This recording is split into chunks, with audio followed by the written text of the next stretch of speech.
E aí, pessoal, tudo bom? Sejam bem-vindos aí para a nossa próxima aula aqui de eletrônica, né? Bem, hoje a gente vai continuar então falando dessa combinação de componentes, né, para fazer os circuitos. Então hoje a gente vai falar do RL série, né? A gente falou do RC série na outra aula. Inclusive vocês vão ver que boa parte do que a gente vai ver aqui, né? Eu falei já isso na outra aula, né? Eu vou deixar o mesmo material até uma certa parte e só depois o exemplo que eu vou colocar diferente e tudo mais, e a parte do roteiro, né? Por quê? Porque a ideia dessa aula com a outra é deixar vocês craques lá na parte da impedância, né, e tudo mais. Então, vou bater nessa tecla de novo, beleza, pessoal? Então, né, circuito RL série hoje. Então a gente viu lá na aula passada, eu já mostrei isso para vocês. Quando a gente tem um circuito que é só resistivo, que eu não tenho defasagem aqui na corrente, porque eu só tenho a parte real, né, da impedância, que é a resistência, né, ela não afeta o ângulo que eu tenho aqui, né, passando pelo componente. Aí na aula passada a gente viu o capacitor, né, que ele adianta a corrente, certo? E tem a reatância capacitiva. E hoje a gente vai ver o indutor, né? Então se a gente olhar aqui na forma de onda do indutor, a gente vai ver que ele atrasa a corrente em relação à tensão, né? Se eu olhar a tensão e a corrente aqui em cima do meu componente, né? Então eu tenho lá a tensão, pega no máximo e bate no zero. Só depois que a corrente vai bater no máximo e pegar no zero, né? E lembrando que a gente também já fez aquele outro relatório, né? Que a indutância tem a que a gente chama de reatância indutiva, né? Que é como se fosse a resistência lá do nosso indutor, certo? Então, de novo, né? Os circuitos nunca são puramente capacitivo ou indutivo, certo? Então a gente nunca tem essa defasagem de 90 graus. É sempre uma combinação ali da parte de capacitor ou indutor com a parte de resistência, né? E a gente está começando a ver então essas junções, né? Na aula de hoje, mais especificamente RL. Na aula passada a gente tinha visto o RC, certo? E aí a gente sempre vai usar essa ideia de impedância aqui para resolver esse tipo de problema, né?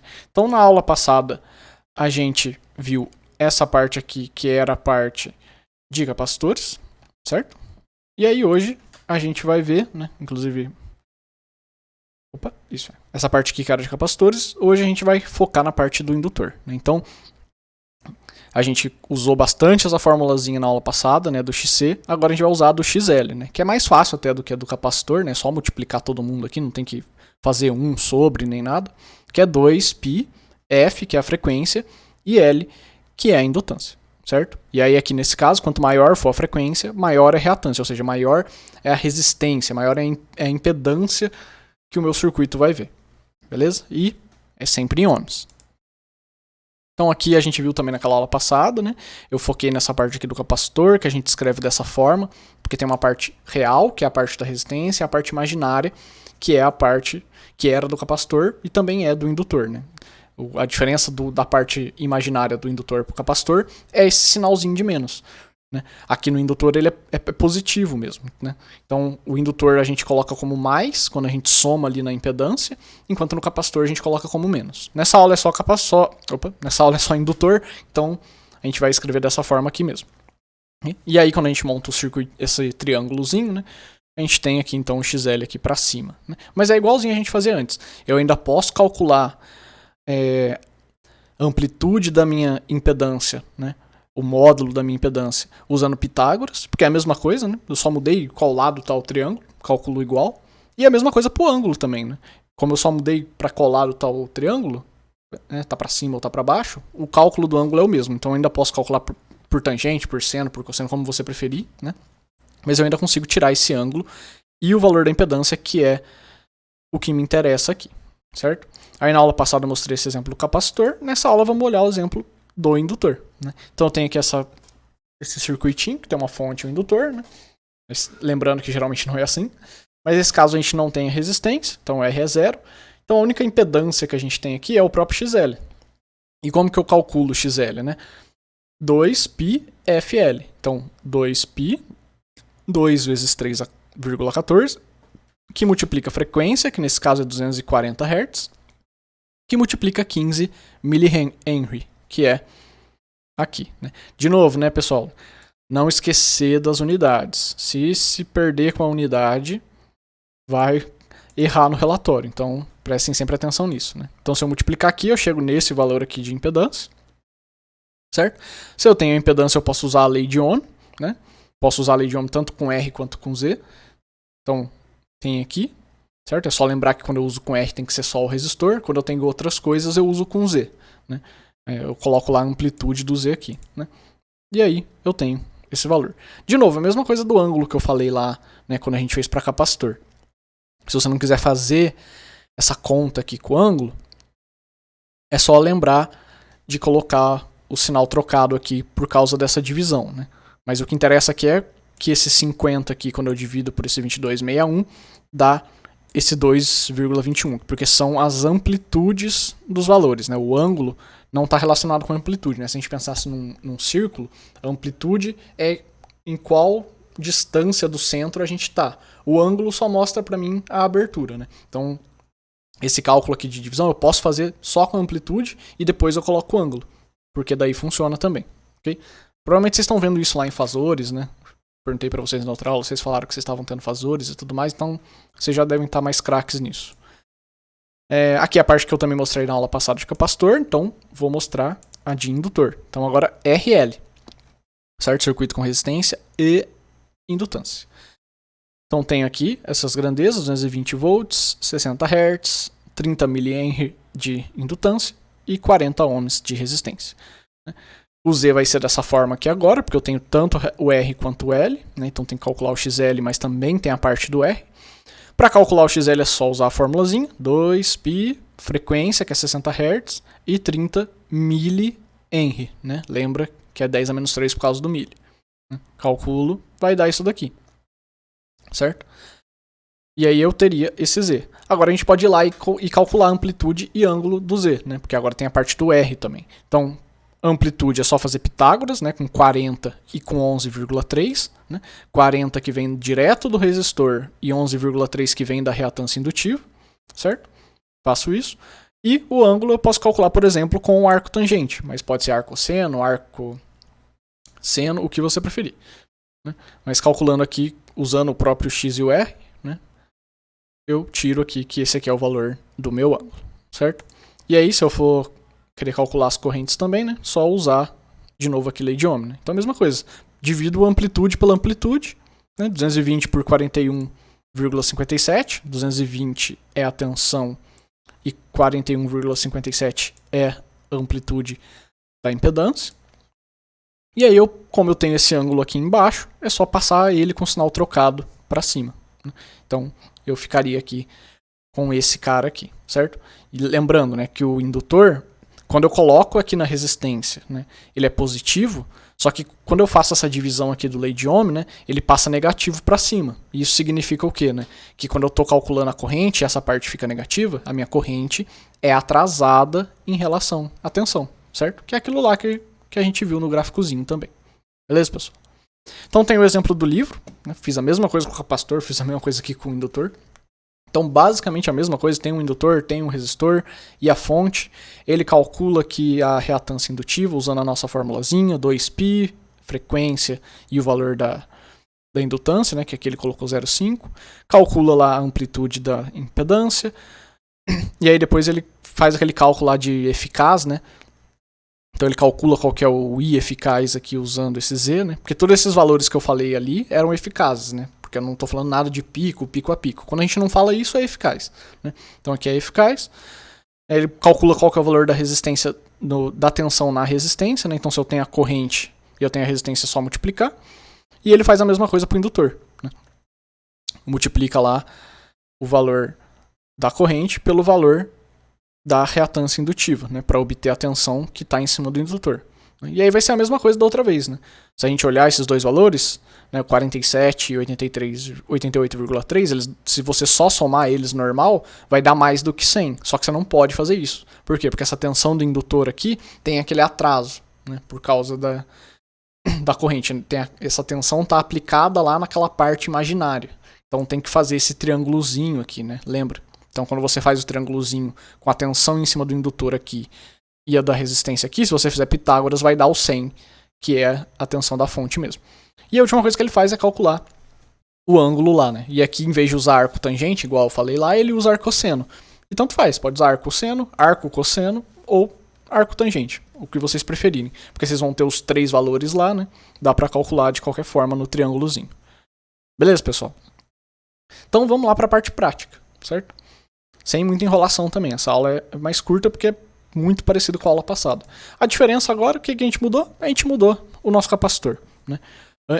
A gente mudou o capacitor por um indutor. Então é basicamente o mesmo circuito, né? Mudei o valor também do componente aqui, né, para fazer um pouco mais de sentido, mas é a mesma coisa que a gente fez na aula passada. Então vamos lá, né? Vamos fazer isso daqui. Então, primeiro cara, Vecine, né, que é a minha fonte. Então, Vecine. Depois o Res, né, que eu vou precisar, que é a resistência, certo? Res. E aí a indutância, vamos usar outro indutor e não o mesmo que a gente usou daquela vez. Daquela vez a gente usou esse aqui que tinha bolinha, né? Vamos usar esse aqui que é o device agora, que é o indutor genérico, né, que é o mais normal que tem. Só pra gente ver que também funciona, né? Então vou precisar só desses 3 caras. Nada demais aqui. Então coloca já aqui, depois eu coloco o resto. Aqui. Indutor aqui. Beleza. O que mais? A gente vai precisar... Opa! Esqueci que vocês não estavam vendo a tela. Toda hora o professor faz isso. Então, voltando aqui, pessoal. Vou abrir aqui de novo, né? O Vecine e o Res vocês já sabem qual que é qual, né? Vocês já estão acostumados. O que mudou é o Inductor.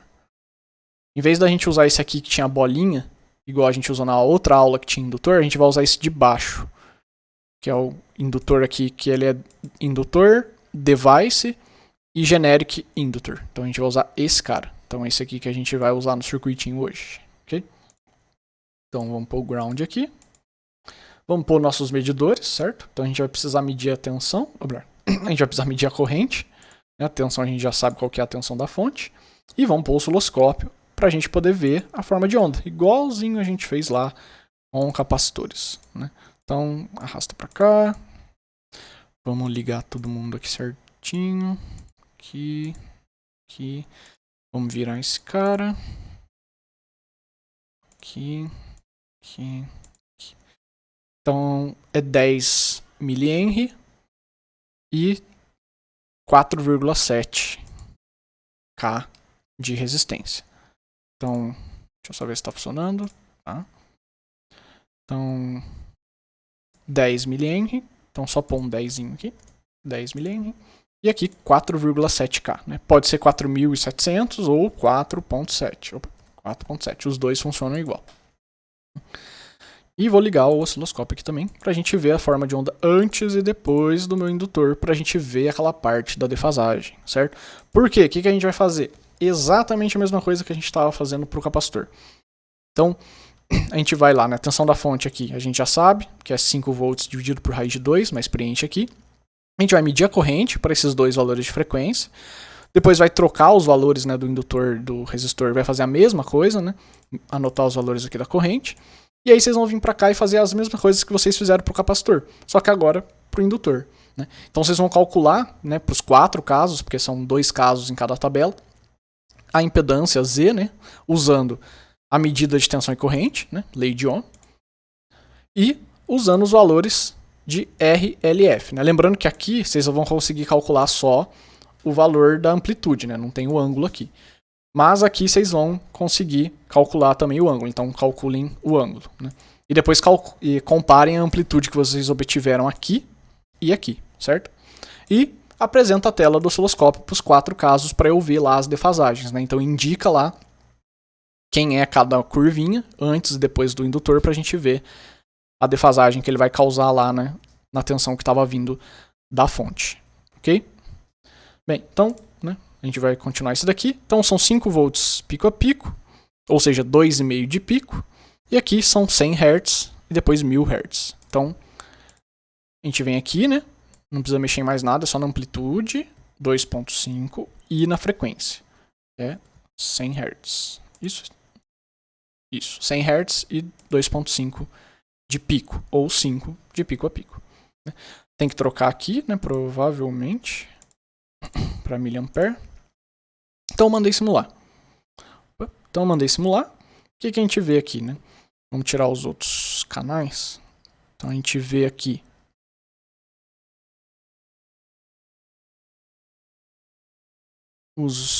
as duas formas de onda, certo? A gente vê que nesse caso aqui quase não tem defasagem. De novo, deve estar igual aquela vez lá que eu mostrei, né? Que a defasagem é mínima. Então, muito pouco aqui de defasagem, certo? E aí a gente tem esse valor aqui de corrente, então. Então, vem aqui, anota esse valor de corrente, vamos para a próxima. Né? Aliás, 1000 Hz não. Vamos colocar aqui 10.000 Hz. Tava errado aqui. Então vamos colocar aqui 10.000 Hz. Né? Ou 10k Hz. Né? Então a gente vem aqui e coloca 2 zeros. Então, coloquei 2 zeros. Mando simular. Opa. Tem que trocar aqui a escala agora. Aí agora a gente começa a ver que dá para ver claramente aqui uma defasagem entre as nossas curvas, né? E eu tenho aqui um valor de corrente. Aliás, eu tô achando que esses valores estão muito próximos ainda. Então, vamos chutar o balde aqui, ó. Esquece isso aqui que eu fiz, mas fica aí de caso para vocês verem que a gente tem essa opção, né? Então aqui tava 10.000 Hz, vamos até mudar. Então, vamos colocar, vamos mudar aqui. Aqui a gente coloca 10.000 Hz ou 10k Hz, né? Vamos deixar em K que é mais fácil. E aqui a gente vai colocar 10 MHz. Então, vamos multiplicar por 1000 para a gente ver melhor o efeito, né? Então, esquece ali esses valores que estavam para o capacitor, que faziam mais sentido lá. Vamos usar esses valorezinhos aqui do indutor, que eu acho que vai ficar melhor. Então, esquece esses valores, não anotem nada. Então, esse aqui é o primeiro, certo? Então, 2.5 e 10 kHz, certo? Opa. Meu Deus. Toda hora ele tira esse zoom, eu me perco. Tá? Então, aqui. Certo? Então dá pra ver que ainda que tem a defasagenzinha, certo? É pequena, mas dá pra ver e tem esse valor de corrente. Então, 0.37 é a primeira que a gente vai anotar. Esquece o que eu fiz antes. Aquilo lá era um teste só pra gente ver como é que ficava. E agora vamos trocar essa frequência da fonte, né, por 10 mega. Né? Então, eu acho que isso aqui funciona. Só 10M maiúsculo já é pra mudar. Definitivamente funciona. O osciloscópio não consegue nem pegar aqui essa frequência de tão grande que ela fica. Vamos diminuir um pouco, senão acho que o osciloscópio não vai dar conta. Então, se eu colocar 1 mega, talvez ele não vá dar conta ainda. Vamos ver. Vamos testar, testando aqui com vocês. Aí, 1 mega é o suficiente. 1 mega ele consegue pegar aqui. Né? Então, opa, travou o programa. Meu computador não aguentou. Opa.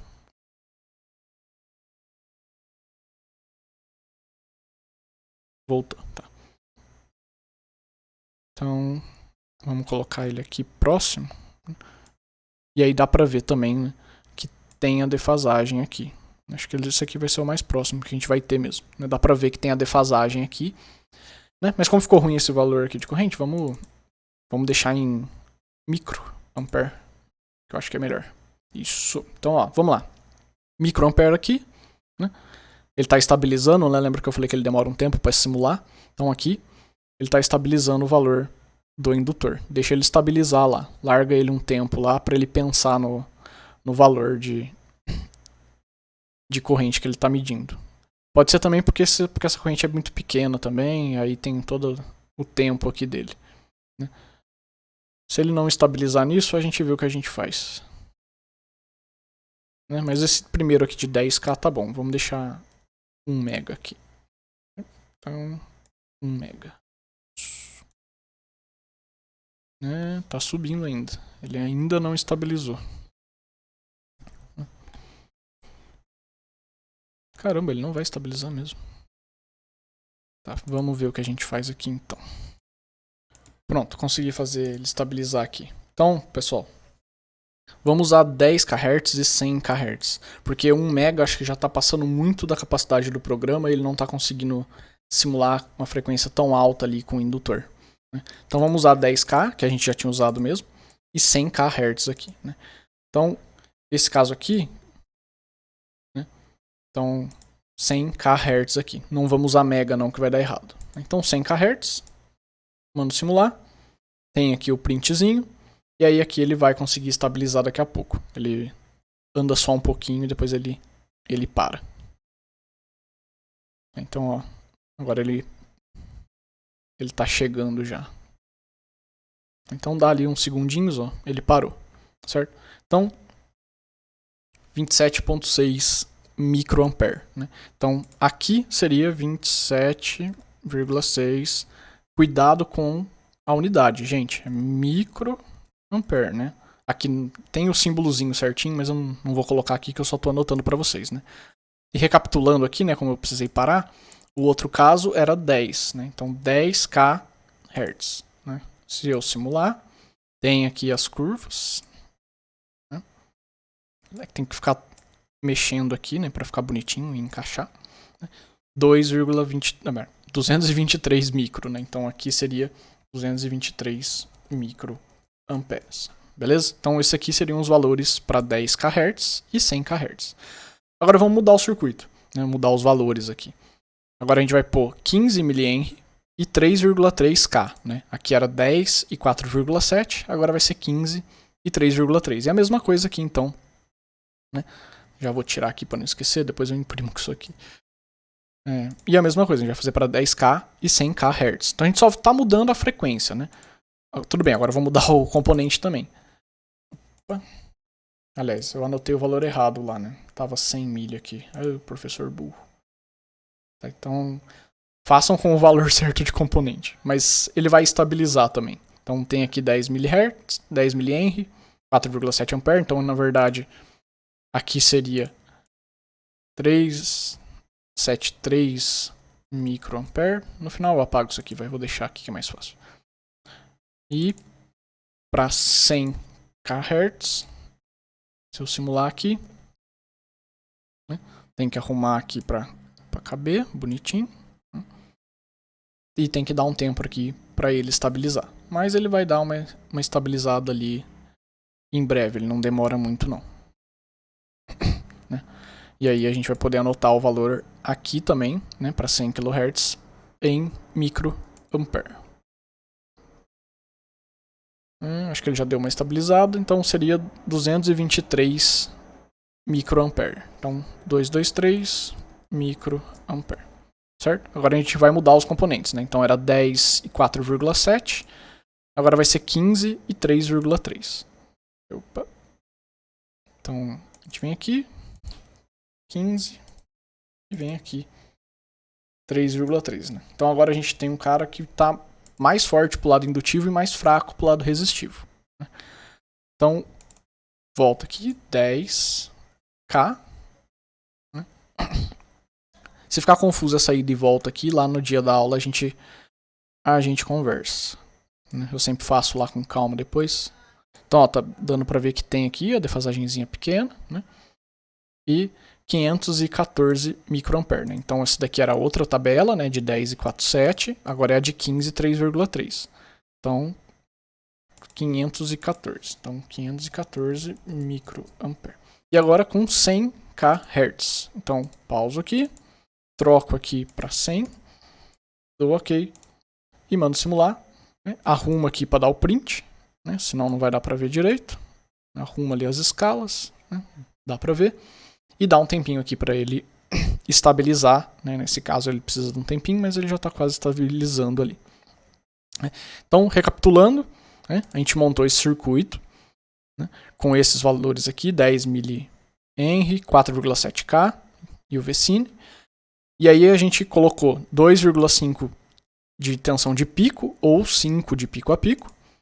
E colocamos 10 kHz e 100 kHz de frequência para medir aqui a corrente, né?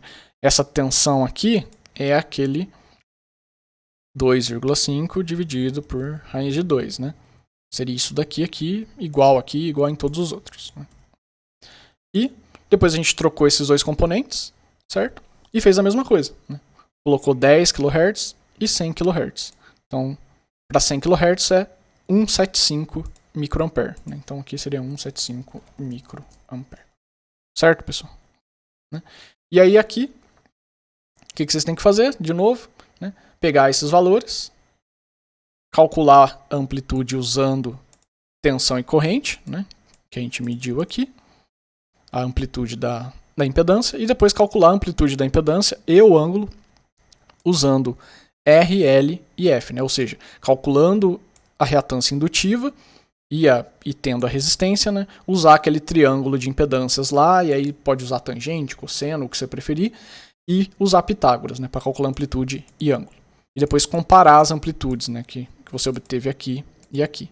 E lembrar de apresentar a tela do osciloscópio para os 4 casos, né? Que eu sempre fiquei arrumando aqui a tela do osciloscópio. Beleza, pessoal? Deu essa confusãozinha ali dos valores, né? Mas é que às vezes eu penso no experimento, coloco ele lá, mas não testo todos os valores, né? Eu só venho testar os valores todos de todas as coisas quando eu faço com vocês. Mas é bom que dá tempo da gente ver se está tudo certo, né? Então, agora com esses valores aqui a gente sabe que funciona, né? Bem, e aí depois, né, o exercício 7, igual tinha lá para o capacitor, eu também coloquei aqui para o indutor, né? Então, basicamente, calcular igual no exemplo, igualzinho aqui, igualzinho, só mudou os valores, calcular as impedâncias e as correntes de tensão, né, para esse circuito. Ok? Então, basicamente, aplicar aqui. Beleza, pessoal? Esse relatório fica lá para o dia 1/7, né? Mas aquele negócio, se tiver acontecer alguma coisa, vocês podem sempre vir conversar comigo que a gente muda a data se precisar, mas acho que vai dar tranquilo. E é isso daí. Na próxima aula a gente vai combinar todo mundo. A gente vai fazer o RLC. A gente vai usar o capacitor junto com a indutância, junto com a resistência. Então vai estar todo mundo ali. Beleza, pessoal? Era isso daí. Lembre que qualquer dúvida vocês podem me mandar um e-mail. Desculpa aí de novo pela confusão. Se ficar alguma confusão, pode me mandar e-mail lá me xingando, reclamando que eu tiro dúvida. Mas, né, com esses valorezinhos aqui, é para funcionar certinho. Beleza, pessoal? Então, era isso daí. Né? Vou deixar aqui o e-mail por último, se alguém precisar mandar e-mail, mas vocês já sabem qual é. Era isso daí, pessoal, e até semana que vem.